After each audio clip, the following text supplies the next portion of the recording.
All right, I have 10:30, so to respect everyone's time, we're going to go ahead and get started. I'd like to welcome everybody to this webinar put on by the Region 7 Disaster Health Response Ecosystem. This webinar being titled Earthquakes in the New Madrid Seismic Zone When the Mississippi River Ran Backward.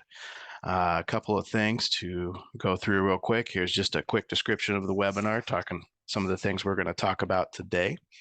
Some of our target audience, which would be, of course, all of you that have joined today, as well as our objectives that we're looking at to meet today. Quick brief statements about our continuing education. There will be continuing education available to folks for attending this. They'll see stuff for that again in a little bit, and we'll try and put it up again at the end of the video just so that folks get the chance to do that. Disclosure about our continuing education and the activities that we're doing here, as well as any disclosures that the folks working on this project have or to disclose. We do encourage you, if you have questions throughout the webinar, to use the Q&A box down at the bottom of the webinar there. We have multiple folks monitoring that, and we have some time set aside at the end of the webinar to help answer those questions. If we do run out of time, we can still take questions and work on getting those answered afterwards and kind of go from there and share those out. Information right here for anyone interested in getting continuing education credits from this. We'll again be sharing this at the end of the webinar, and be sure to have this out, and we can email it out to folks who attend as well, things like that. With that, let me make sure I'm getting here. I want to introduce you all to Jeff Briggs. Jeff Briggs is the Earthquake Program Manager for the Missouri State Emergency Management Agency based in Jefferson City. Hold on, I got to close something real quick here. He heads SEMA's earthquake preparedness and outreach activities and coordinates operations for the Missouri Seismic Safety Commission and the Missouri SAVE, that's the Structural Assessment and Visual Evaluation Coalition. He's served as chair for the National Earthquake Program Managers Working Group and is currently serving on two committees at the federal level, the Advisory Committee on Earthquake Hazards Reduction and the Advanced National Seismic System Steering Committee. And with that, I'm going to turn this over to Jeff and let him take it away. All right, Tom, thank you very much. And good morning, everybody. Thank you for joining me. And let's see if I can figure out how to share my screen.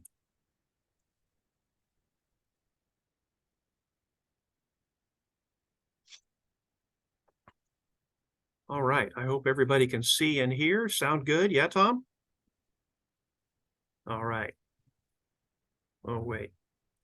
How? Sorry, I thought I was at the beginning. There we go. Now we're up and running. And thank you all again for being here and for talking about a hazard that doesn't get talked about probably enough in this part of the country. The New Madrid Seismic Zone, perhaps most of you have heard of that, based in southeast Missouri.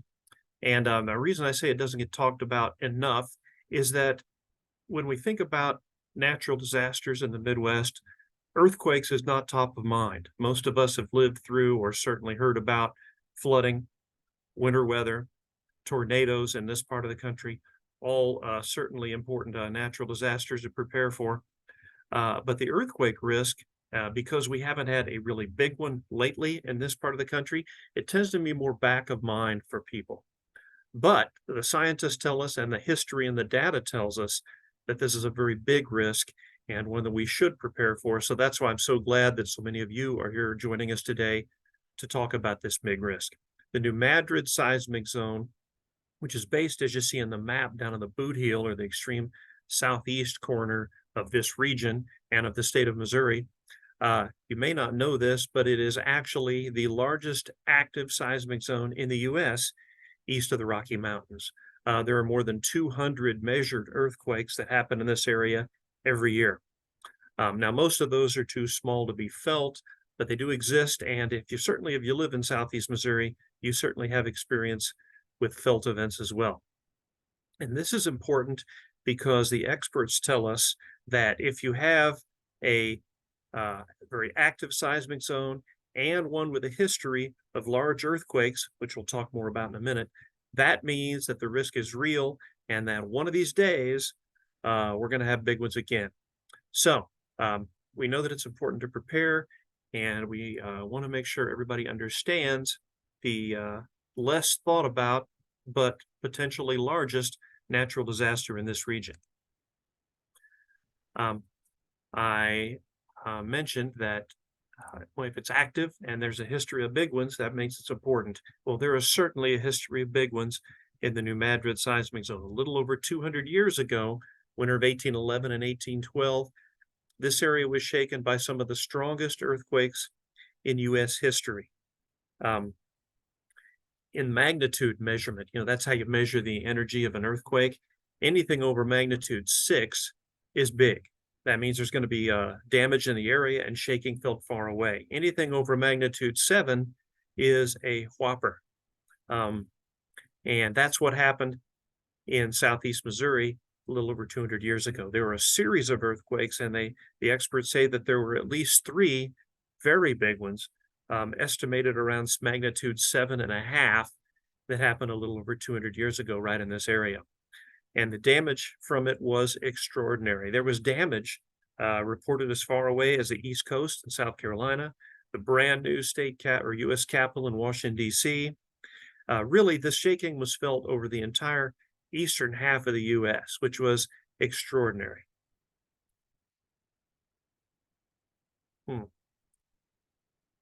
Oops, there goes my slides. Just some more examples. And this map gives you some indications of how the earthquake shaking was felt. Church bells in Charleston, South Carolina. There's the new U.S. Capitol damage, sidewalks cracking in Cleveland, and shaking was felt all the way as far north as Canada and as far south as the Caribbean.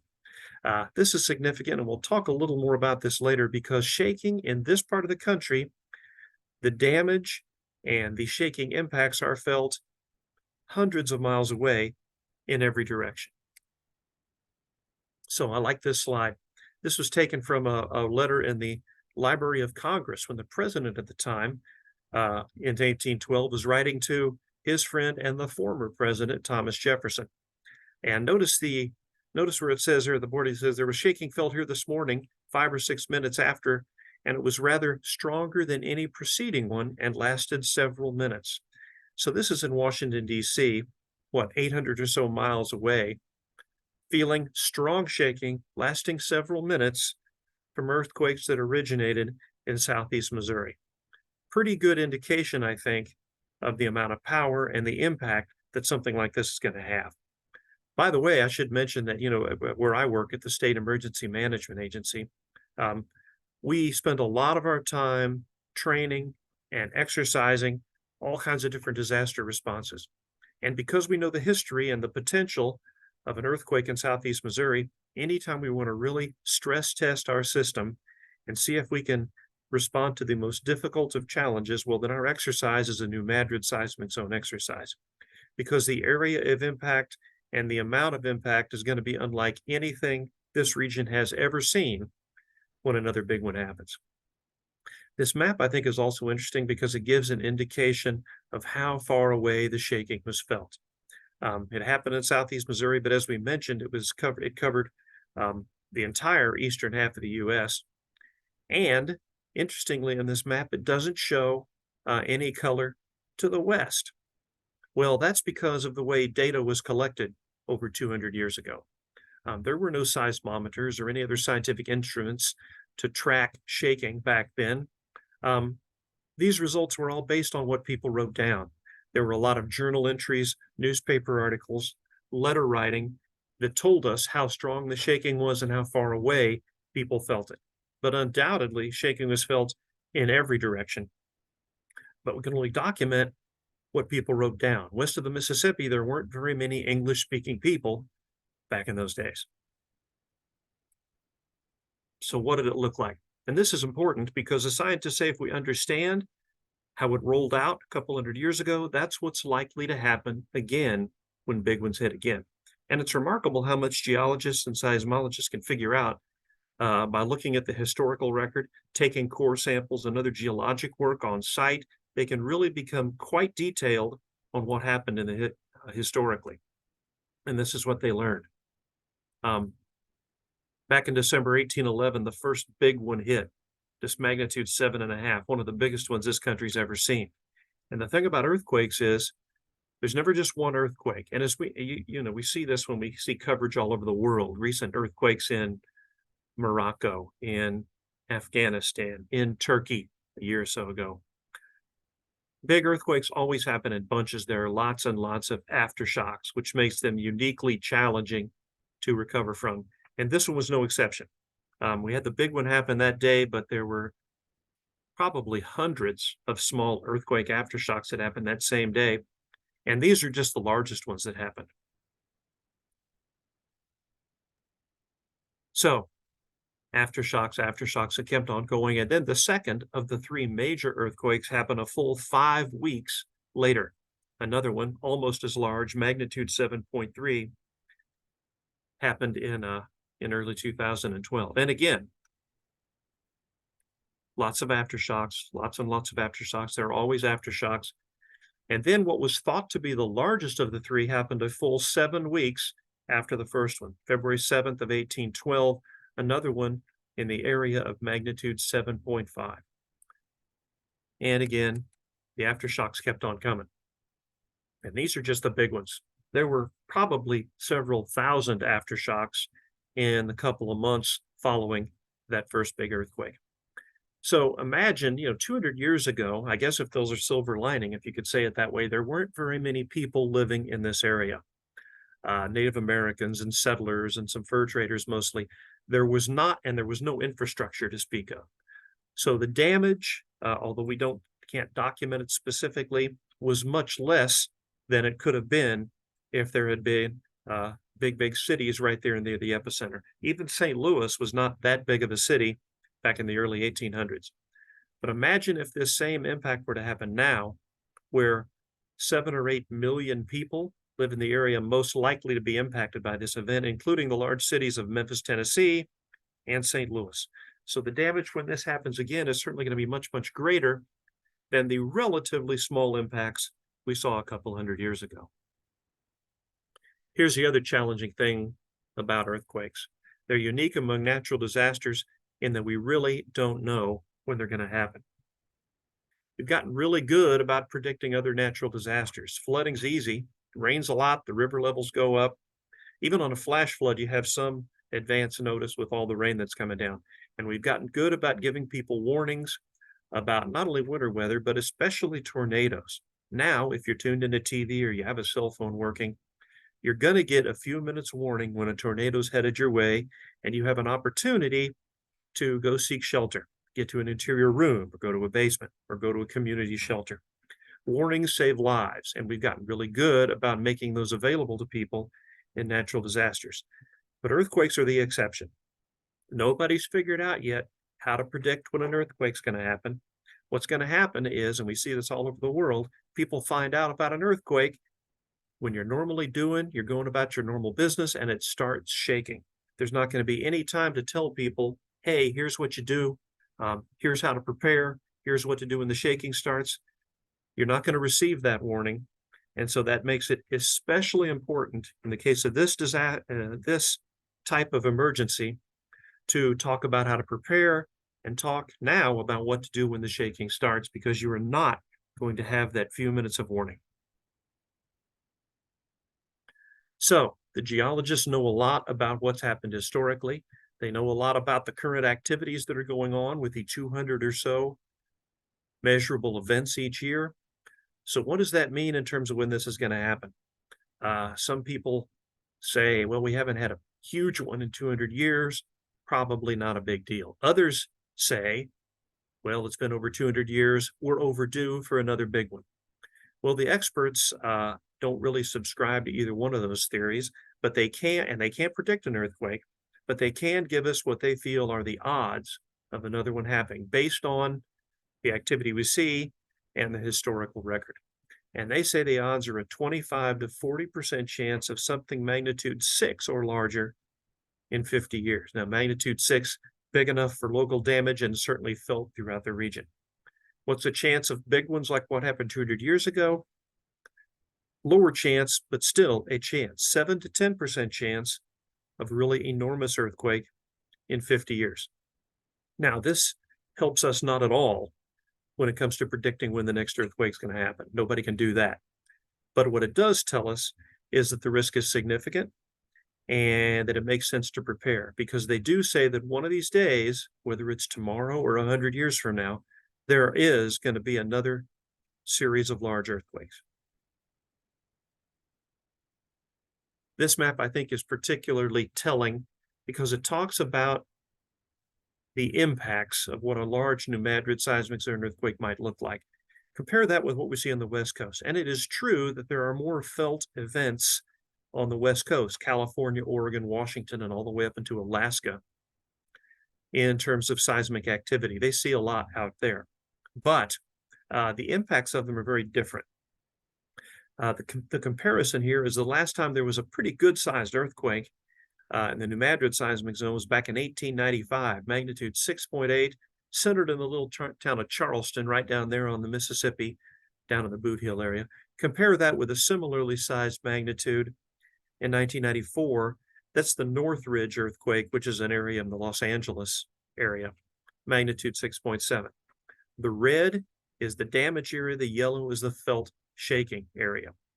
And what a dramatic difference. Similar size quake, but in Los Angeles, the damage area was really pretty well limited to the metro LA area, and shaking was limited mostly to Southern California.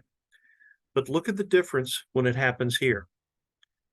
Damage felt throughout a wide area, and shaking, as we saw in the illustration a couple hundred years ago, is going to be felt through much of the Midwestern and Eastern US. So why is that? Well, the experts say that's because of the differences in geology here versus what we look at on the West Coast. Out on the West Coast, if you've been out there, you know that it's more mountainous, rocky, and they have a lot of seismic events which help create that terrain. So the rocks are more broken up, and shake waves from earthquakes tend to dissipate more rapidly because the ground is broken up. So although there are going to be more active events out there, the damage area is going to be more limited.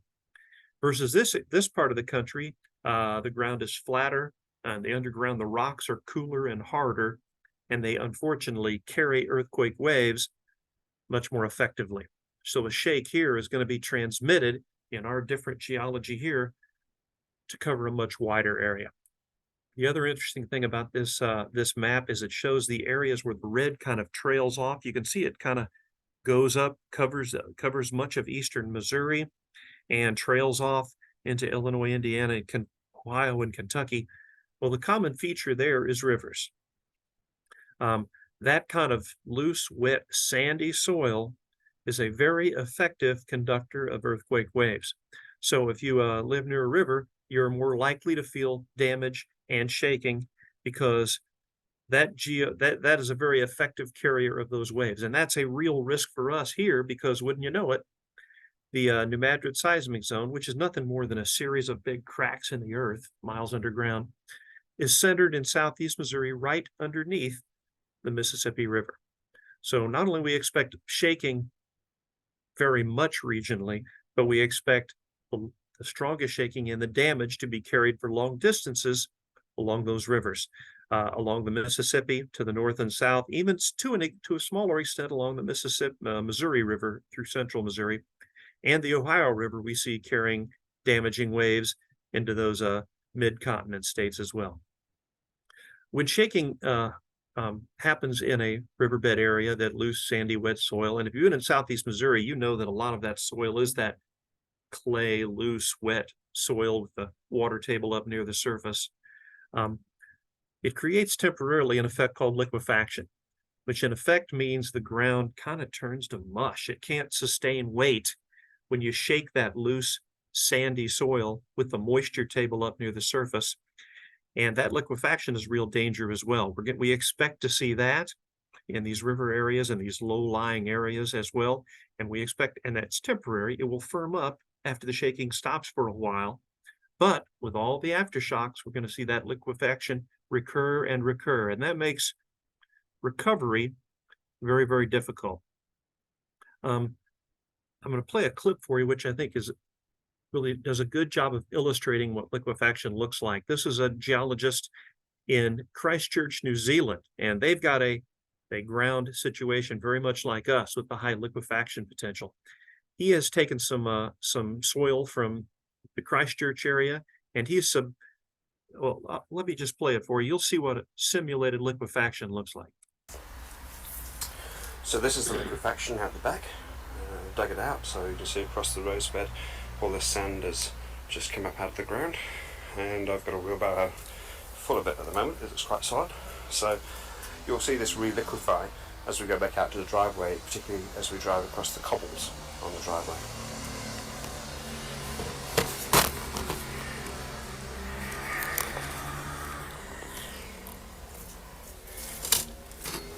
Soil very much like what you'll see in southeast Missouri.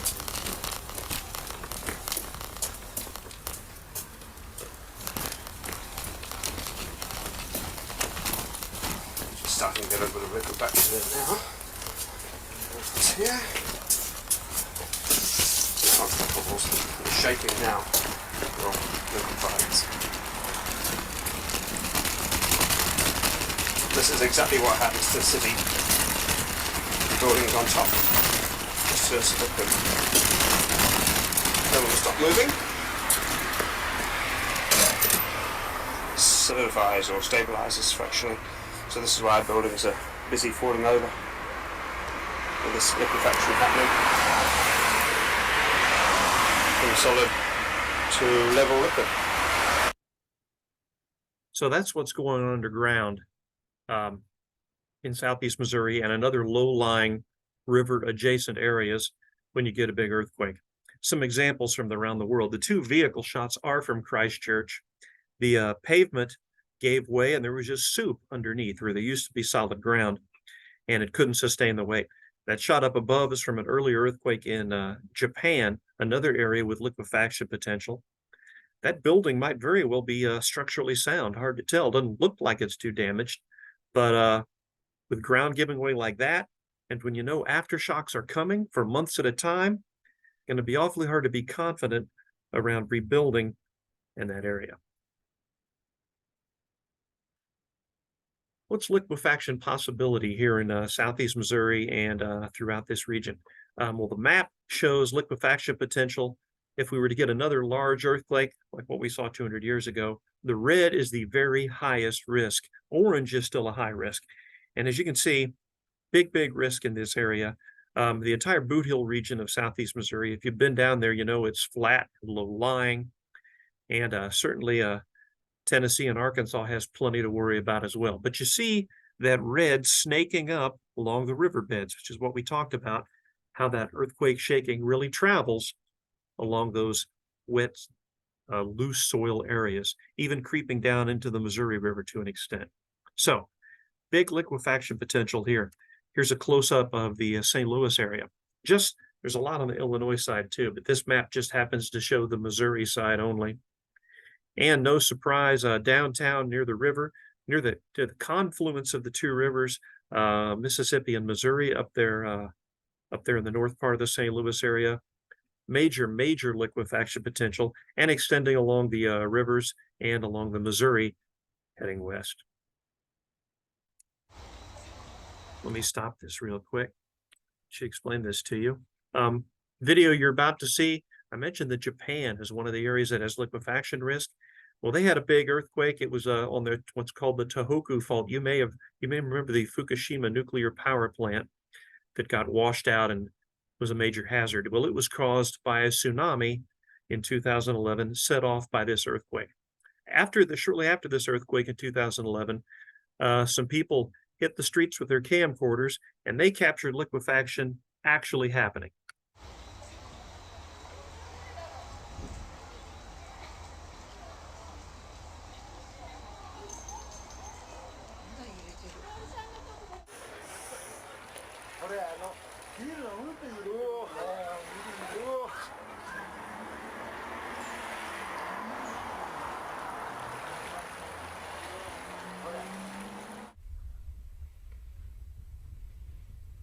You'll notice movement there. The pavement is sound, but it's mush underneath.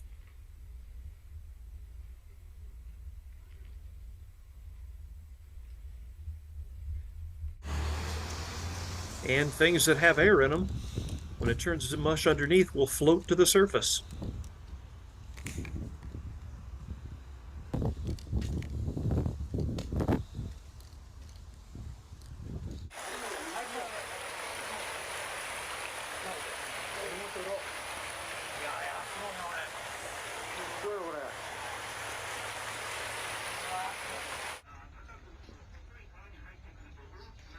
Another example of mush underneath the pavement.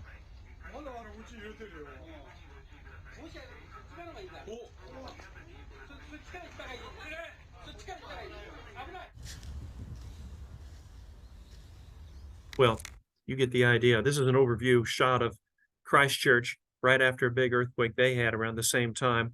Looks like a flood has hit, but that's not flood, that's not rain. That's liquefaction creeping into the streets after a big earthquake.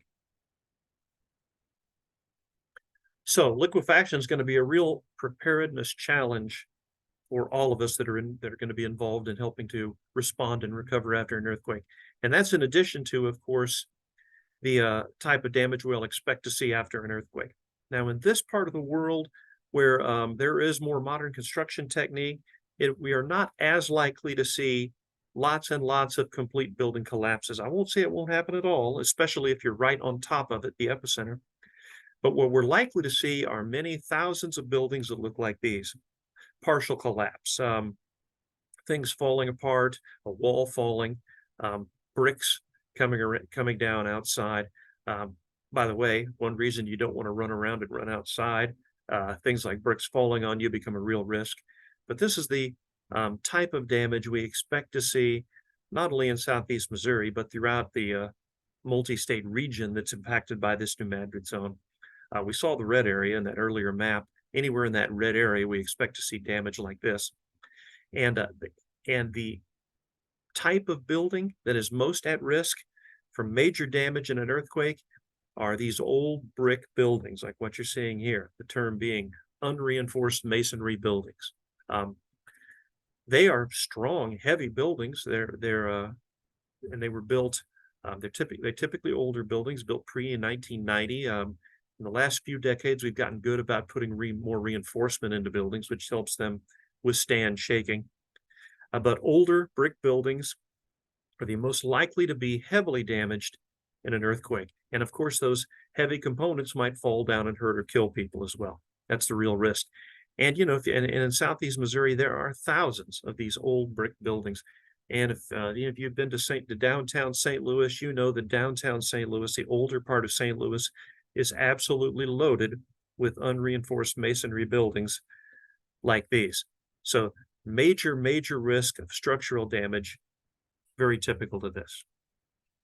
So when you think about liquefaction, you think about the damage from shaking, and you think about all the aftershocks that are coming, which is going to make it difficult for people to know when it's safe to enter their homes. Going to be difficult to rebuild because you start to rebuild another aftershock, you have to start over again. It becomes very difficult long-term to recover from a big earthquake. As an example, let me show you this shot. This aerial was taken of Christchurch, New Zealand, a part of their downtown area, before the big series of earthquake hits. Here's the same shot several years later. As you can see, a lot of people just decided it wasn't worth it to rebuild. Here again, there's the before and the after. Rebuilding becomes very difficult with a big earthquake and all the aftershocks that will wreck the buildings and destroy the infrastructure in this area. We expect to see much of the same pattern happen in the New Madrid Seismic Zone when we get a large series of earthquakes. We expect people to leave the area, and rebuilding will be iffy. Earthquake insurance.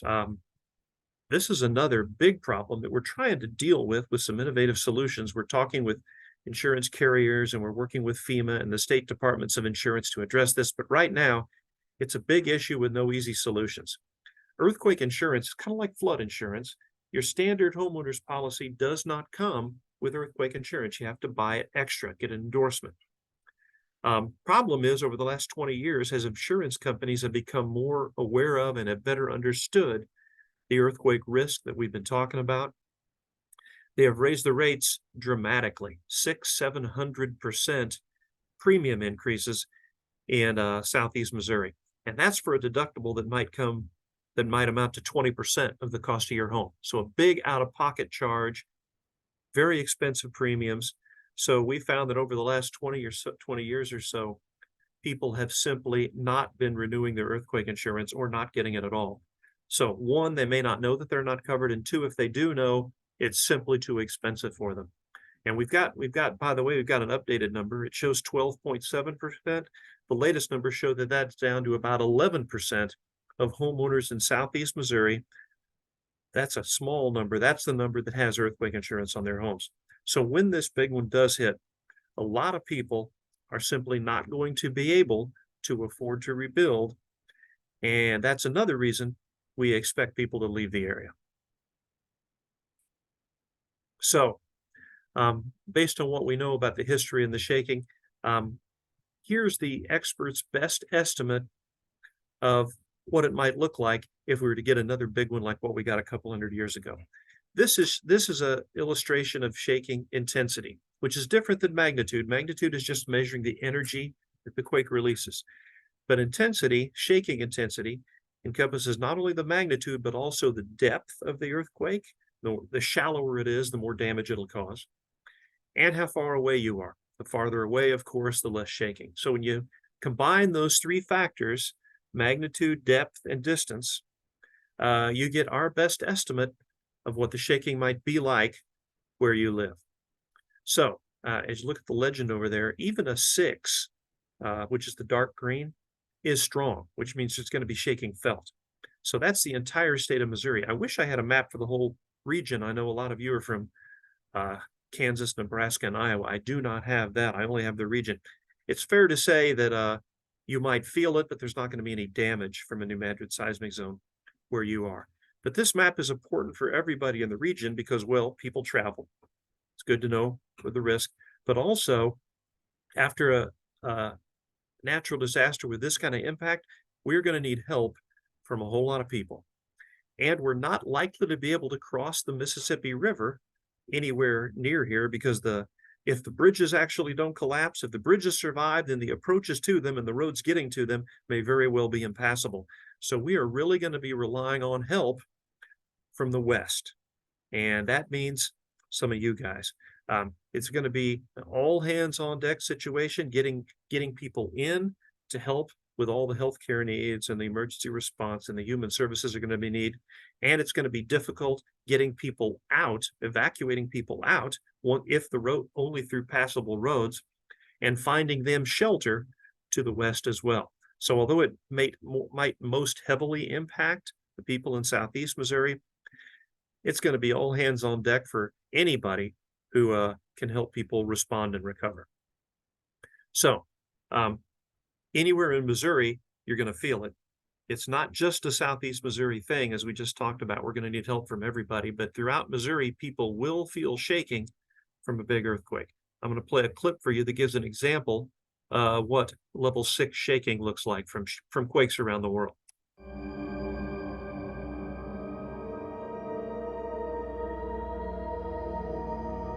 Dog feels it first.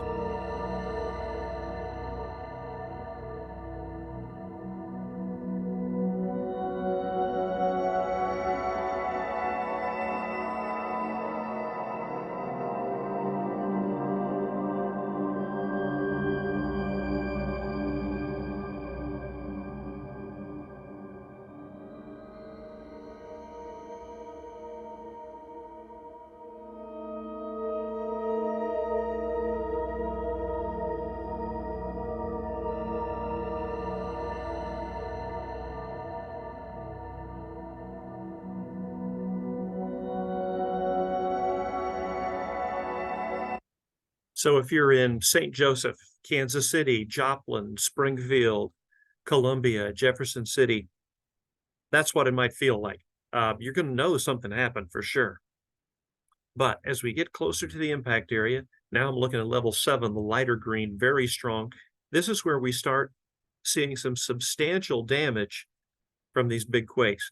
And note that this goes up into the St. Louis area. There They're on the rivers. The liquefaction potential is there, the old unreinforced masonry buildings. And there are about 2.5 million people that live in the St. Louis metropolitan area alone. So big impacts coming from this.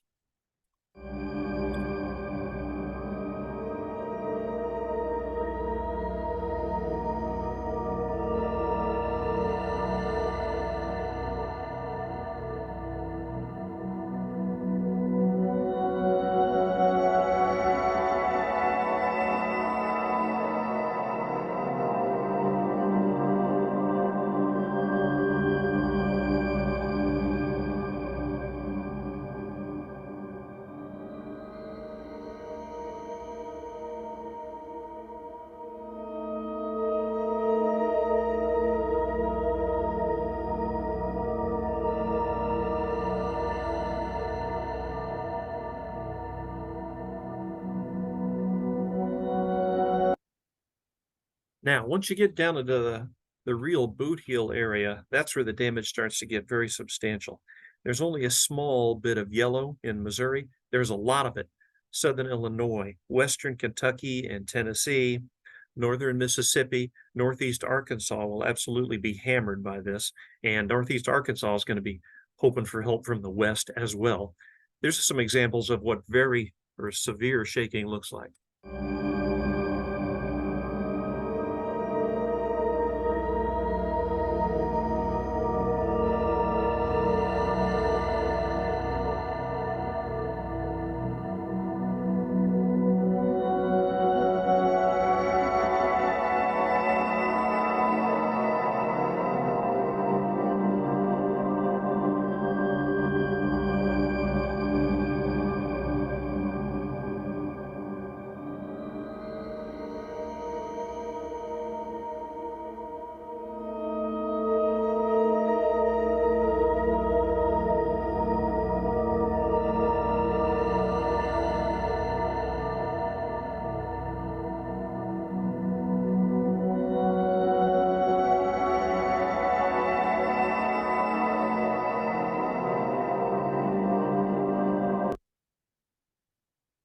So anyway, as we get down into southeast Missouri, I'm looking at Scott, Stoddard, Pemmican, but the cities of Sikeston, Poplar Bluff, places like that. Many thousands of people live there, and they are going to be in the heat of it. This is what violent shaking does.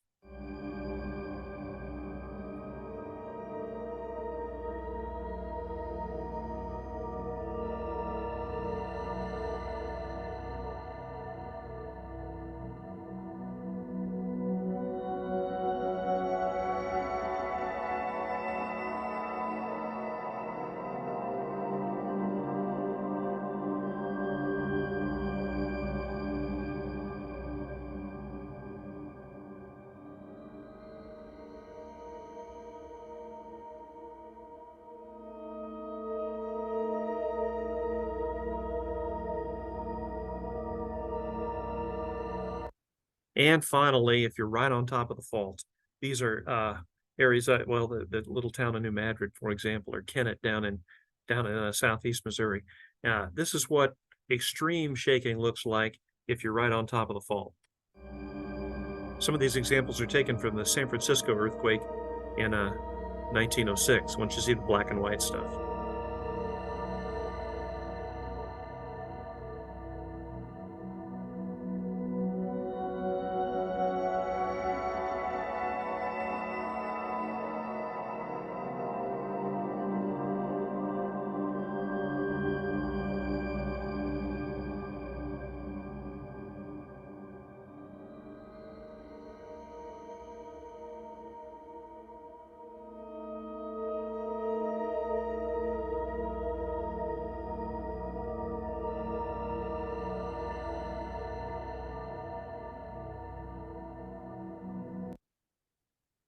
So the thing about it is, as scary as these images are, and they are scary, there are things you can do to survive this and to prepare yourself and your family to better survive this. And we'll talk about that in a little bit. There were reports. I mentioned the historical record that helps us understand what happened 200 years ago. There were reports in journals and newspaper articles that talked about the Mississippi River running backwards and talked about seeing waterfalls in the river. Well, the geologist tells us that these are very likely absolutely true, and here's how it happened. This is an overview map that shows an area of southeast Missouri, little town of Tiptonville at the bottom. In that bend that just goes off the screen, that at the very tip top of that bend is a little town of New Madrid. Well, the red lines drawn on there shows that during one of the three very large earthquakes 200 years ago, that area of land rose up and temporarily blocked the river right there where it intersects. And that blockage in the river caused the waterfalls. It caused the river to run backwards for a time. Now it was temporary because ultimately the force of the water eventually kind of ate through the channel and it more or less resumed its normal pathway. But for a while, and you can imagine, I mean, between all the shaking and the people not knowing what to make of it, all the aftershocks, and then seeing the river behave like that, it was absolutely catastrophic for the people down there. The other interesting thing about this graphic is you see at the lower right, body of water. Maybe some of you have heard of Reelfoot Lake, big 15, 20,000 acre recreational lake down there in Western Tennessee, or is it Western Kentucky? Anyway, that lake did not exist 250 years ago. That lake was created by the 1811, 1812 earthquakes. That was just a low-lying, dry patch of land. But when the land rose up and diverted the Mississippi River water, it flowed along that banks of that risen up land, filled in the low-lying area, and so the earthquake created that lake. And that lake is still there more than 200 years later. A powerful example, I think, of just how destructive these quakes are and how much they change the geography of an area. This map talks about the earthquakes we've already talked about. I show it though because these red dots are aftershocks. In the months after the big ones happen, those are just the measurable earthquakes that geologists could find a record of. Just shows you just how frequent the shaking is and how it's going to be really difficult to resettle there or to help people recover there. Estimated 8-state impact. And these numbers are from 2009. So without question, the economic losses have gone way, way up. But still, the numbers are sobering. We're looking at about 82,000 injuries, about 3,500 fatalities. This is not just Missouri. This is the 8th-state, the New Madrid region. But look at these impacts in the red circled area. More than 2.5 million people without power, more than 1 million without water. And between the infrastructure damage and all the aftershocks that are sure to come, I do not know how long it's going to be before we're able to restore power and water. I'd say it would likely be weeks at best.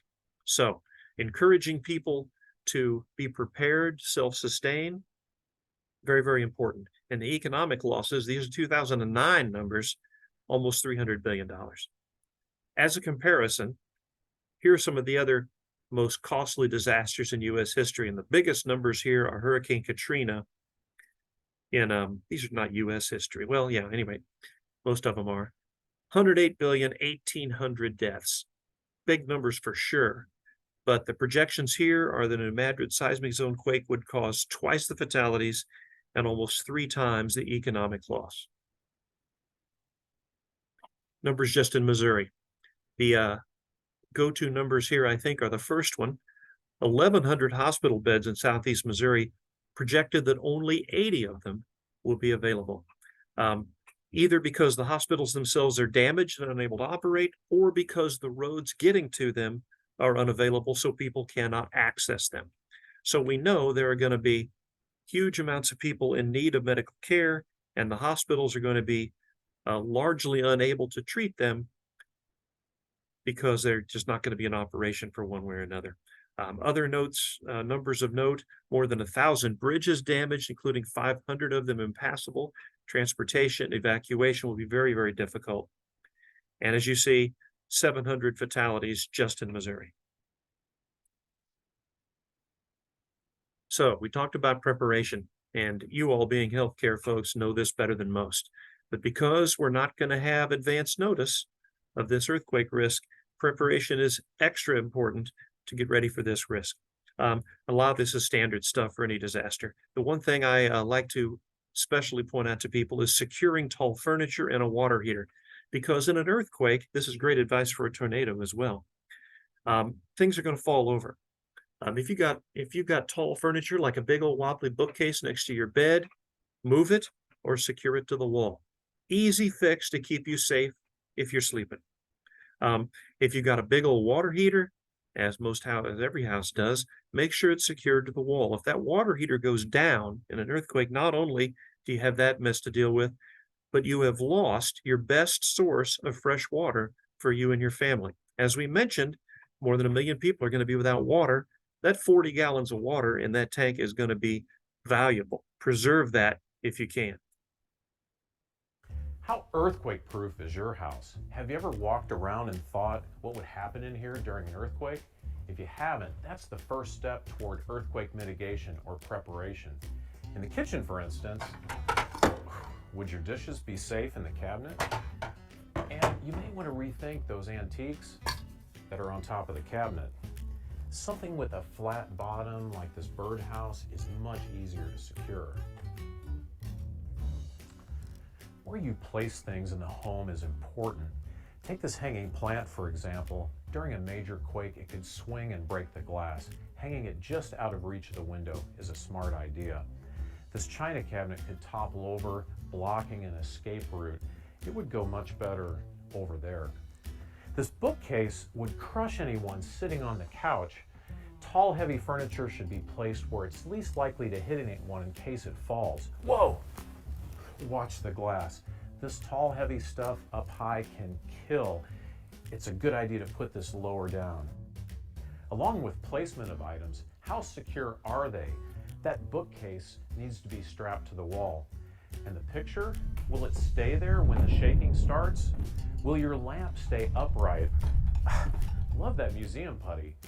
And in the garage, there are all kinds of issues you need to think through.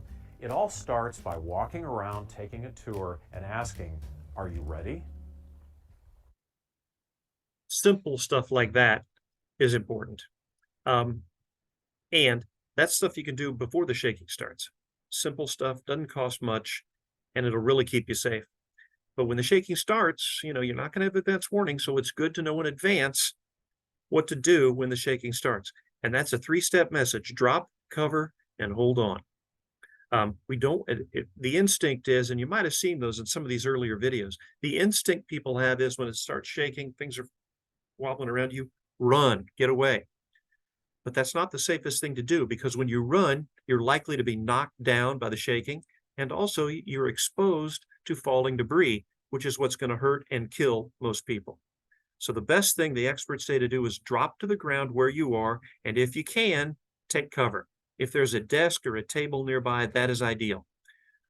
If not, at least drop down away from things that might fall on you and hold on to whatever's covering you firmly. When you crouch down, make sure to cover your head with your arms and your hands. And if you're under a desk, that's better. And hold on to whatever shake you do is protecting you until the shaking stops. That drop, cover, and hold on technique is important. So imagine you're in this room. It's a small little room. Imagine you're a small person. Where would you want to be?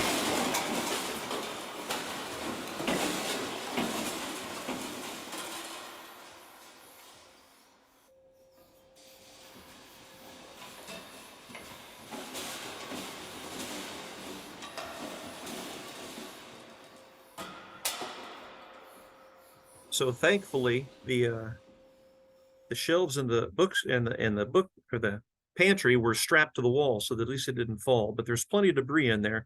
Really, the only safe place to be in that room is under the desk.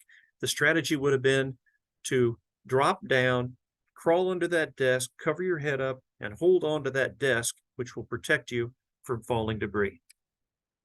Other strategies: if you're driving, that car is actually good protection for you. So pull off to the side of the road. Make sure you're not pulling off under a bridge or next to a telephone pole or anything. So pull off in a place where things won't fall on you and stay in your car, because that car, the roof of that car, is great protection for you. If you're outside and you're away from things that fall, well, then that's great. You're lucky. Drop down where you are and cover up. The whole goal of this game is to avoid debris. After the quake hits, what do you do? A lot of it, you guys are healthcare folks, you know a lot of this. The important thing, by the way, call 911 for help. That's great. But after a big earthquake, it is quite possible cell phone service is not going to be available, or at the very best, very, very spotty. And a pro tip for you guys is that I'm told by the communications experts that a text, which requires much less bandwidth, is more likely to go through than a phone call. So consider texting if you need to, but absolutely call 911 if you have to, if it works, but only for absolute emergencies. And the other thing to know is be ready for aftershocks. Earthquakes never happen just once. Now, let me see if I'm in the right place here. Oh, not quite yet. One more slide. I don't know if any of you have heard of the Great Central U.S. Shakeout. I hope you have. This is something we promote every year. About 500,000 people just participated in Missouri. It was held last month. We do this once a year to remind people about drop, cover, hold on. Since you're not going to have time to prepare, we're not going to be able to go on the radio 5 minutes ahead of an earthquake and say, everybody drop, cover, hold on. We really need to drill this into people's heads now, because when the shaking starts, it'll be too late. So we have an exercise where we encourage people to go to shakeout.org, register their family, their business, their community group, and we do a simultaneous drop, cover, and hold on drill once a year. It's always on the third Thursday of October, and we do it all at the same time. As you can see, 3 million people in the New Madrid Seismic Zone region participated. If you're not already signed up to participate, we would love to have you join us. Go to shakeout.org, get more information. Registration takes like 1 or 2 minutes, and it's a simple drill we all do at the same time. So let me set you up for this final video I'm going to play, and then maybe we'll have time for a few questions. The state with the most bit of trivia, the state with the most active, what's the most active seismic zones is Alaska. They have over 5,000 measurable events a year, but we don't hear about it much just because it's a huge area, half the size of the contiguous U.S., and there just aren't many people up there. But they're very, very seismically active, and they train very well for earthquake preparedness. So they know all about drop, cover, hold on. So this clip I'm going to play for you was taken in the back of the schoolroom. They had the recorder going for some reason. Maybe they were doing presentations or something. And it captured a 7.0 earthquake that happened just outside Anchorage, Alaska in 2018. Watch how they respond. Don't let yourself be convinced to do something that you know is bad. And then Ian finally just shared with us.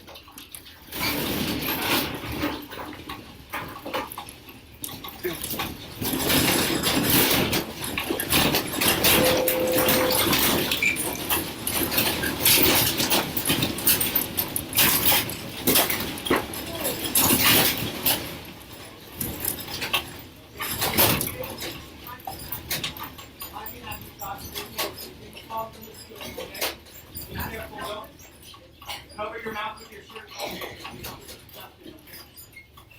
Everybody okay? Okay, stay underneath. That was the biggest earthquake I've ever felt in my life. Wasn't that impressive? By the way, I noticed that the date, November 30th, 2018, tomorrow is the 5th anniversary of that quake. Anyway, that's what we're trying to get to here in Missouri and in the New Madrid Seismic Zone. Those kids knew, without being prompted, about drop, cover, hold on. They immediately did the right thing. They were safe. They were protected. Also, if you looked around the room, there weren't things falling. The shelves, that projector, everything was well secured. So they did their preparation and they did their drop, cover, hold on practice ahead of time. And if we can get to that level of preparedness here in Missouri and in the Midwest, then we're going to save a lot of lives. So that's the goal. With that, I'm out of time. Thank you for your time. I appreciate you taking some time out of your busy day to learn more about the greatest natural disaster risk we've got here in the middle part of the country. And Tom, if it's okay, we got a few minutes. I'd be happy to hang around for questions if we have any. Absolutely. Absolutely. First off, thank you very much, Jeff, for that. I don't know about everybody else, but I'll say that that was both informative and terrifying at the same time to watch those videos. Yeah. We do have a couple of questions here. I'm going to kind of group some of these. We have a couple of questions that actually came in about sinkholes. One asking if an earthquake like this would create the sinkholes, and another one asking about like what effect those sinkholes would have on the earthquake itself, or would it make them worse or anything like that? Well, I have a general answer. I must say I am not a geologist, so there's probably a smarter person out me that has a more scientific answer. But certainly, sinkholes those are already faults in the ground to begin with. So certainly sinkholes would be very vulnerable to earthquake damage. But it depends a lot on where they are. You know, if they're 200 miles away from the epicenter, they'd probably be fine. If they're in the strong shaking area, then a sinkhole would certainly be at risk and be very vulnerable for more damage. I don't have a more scientific response for you than that, I'm afraid. Okay, let's see. I got another question here asking, should we also be concerned with the Wabash Valley seismic zone in Missouri? Good question. The Wabash, yes, but not as much would be my answer. The Wabash Valley zone is actually it's more in southern or central Illinois, western Indiana, that area. And there have been Wabash Valley earthquakes that have impacted St. Louis, for example. There were felt events in St. Louis. The reason we focus on New Madrid is because it has a history and is more active. It has a history of very large earthquakes. Wabash Valley does not have the history of magnitude 7+ quakes. So the experts think there's a lot less risk there of the most extreme and damaging quakes. New Madrid is the one that we've really got to pay the most attention to. Okay. So this one may be a quick one, hopefully, and everything. Back on your shaking intensity maps, a couple of us noticed Knox County, for some reason, had a light green area in that sea of dark green, and we're wondering what was up with that, or if you Yeah. knew. Let me get back to it real quick.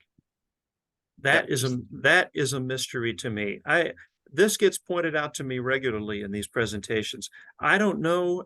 My guess is that's just a quirk of the mapping. It's like the northwest quadrant of Knox County shows a higher earthquake risk, which really makes no sense to me. I do not have the answer to that. You know, I should ask the people who made the map if they have an explanation for it. But no, I do. If I live in northwest Knox County, I do not have an extra strong earthquake risk. No. Okay. Let's see here. What else we have? Let's see. I'm going to read this one out. The 8-state CU-SEC region is often used for power outages and other statistics. A significant amount of natural gas, petroleum, and electricity flows through or from the direct New Madrid zone impacted area. Are there any estimates of what the power and fuel supply looks like for the rest of the country post an incident in this area? That is an important point. Your questioner is exactly right. There is a lot of natural gas and other kind of utilities that flow from the oil fields of Texas, for example, through southeast Missouri underground, and they head to the East Coast. They head to refineries in Illinois and places east. There will certainly be dramatic power impacts, not just in the Madrid zone, but to the east will be affected as well. You know, depending on the strength of the quake and how long it takes to repair that infrastructure, it could have enormous energy impacts on the East Coast. Interestingly, this is something that people are wanting to learn more about. I should put in a plug for this. We have an earthquake summit every year. If any of your folks are interested in participating in this, Tom, I'll send you a link to it when we put the invitation out next month. We have several hundred people that get together once a year and talk about earthquake preparedness and impacts. And I'm putting together a whole panel of people who, with the EPA, with the Department of Natural Resources, with some of the pipeline folks that put this together to talk about what those impacts look like and what steps they are taking to try to prepare to limit those impacts. So I'll send you that link, Tom, and that's a really good question. And you're exactly right. Major impacts underground. There's kind of more of a comment in there talking about how just over across the river in Illinois, there's a Phillips 66 refinery. Yep. Being from Illinois, I've seen a lot of those refineries down in that area and stuff like that. So, That's correct. yep. Let's see here. One real quick here asking about, let's see here. Person was in Anchorage on a high rise during the 2018 earthquake in a new building. Concern was of the following tsunami threat and potential bathtub effect around lakes and bays.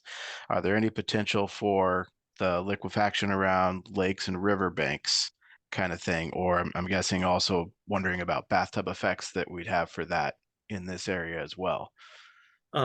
Yeah, yes is the answer. Now, of course, we don't have tsunamis to worry about. We're landlocked. That's one thing the West Coast has to deal with that we don't, which is the tsunami risk. Tsunami being earthquakes that happened offshore, underground, but it creates huge waves that crash into the coast. We do not have that effect here. However, you are correct that this so-called bathtub effect that you talk about around rivers and lakes is real.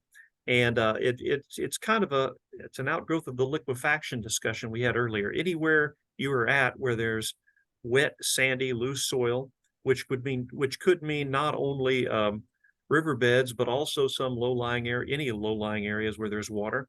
Absolutely, there's a liquefaction potential. Okay. Real quick, as I see we've hit the 11:30 mark, so if folks have to jump off and everything, by all means, please do so. Hopefully within the next 3 to 5 days, we're going to have the video recording of all of this up on our website and things like that. Or we'll shoot an email out to folks who attended with some information as for your continuing ed, as well as it's over in the chat.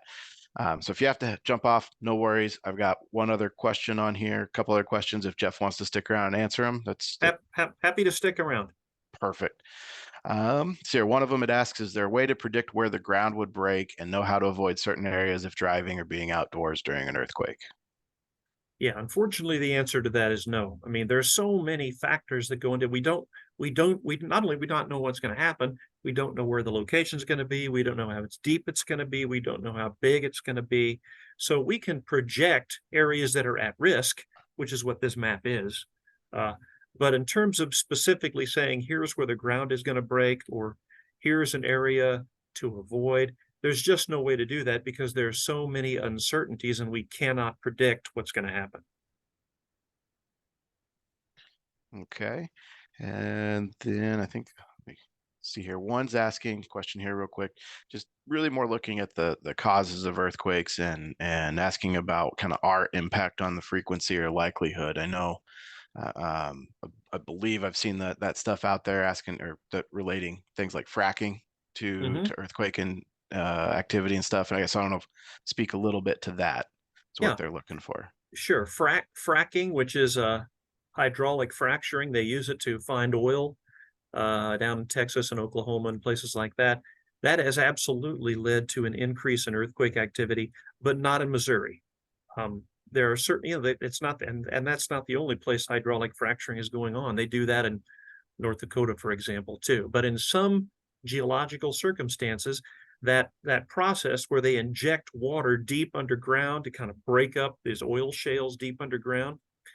In Oklahoma, that was found that although it was very successful in generating a lot of oil and gas, it in effect lubricated some inactive faults down there. And for example, in Oklahoma, I can't remember the years exactly, but they went from like 2 earthquakes, measurable earthquakes a year to 900 one year. So certainly that fracking, or at least the wastewater injection process of that, the fracking process creates a lot of dirty water that they have to inject deep underground, and injecting all that wastewater is what's lubricating those faults and causing those earthquakes. If you live in southeast Missouri or anyway closer to Oklahoma, you may have felt earthquakes that were caused by this fracking process. That's something they're trying to get under control over there, but there's no record that that's impacting Missouri quakes or New Madrid Seismic Zone quakes. Okay. That's all the questions we have. Again, thank you, Jeff, for coming on and doing that. I don't know if you want to pop down to that one that has your contact information real quick there, just so folks. Oh, I see one that says somebody's Yeah. got a hand raised here. Sure. Uh, Whoops. Yeah, go right ahead. see if I let him talk right quick there.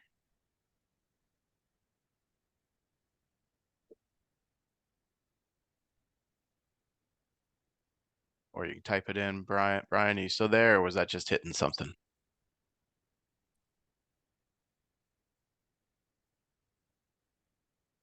Sorry, I must have hit the wrong thing. No worries. No worries. I can hear you, Brian.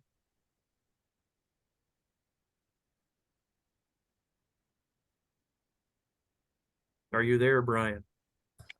Yeah, sorry. Can you hear me? Yes. Yes. Yeah, I hit the wrong button. I don't have a question. Oh, okay.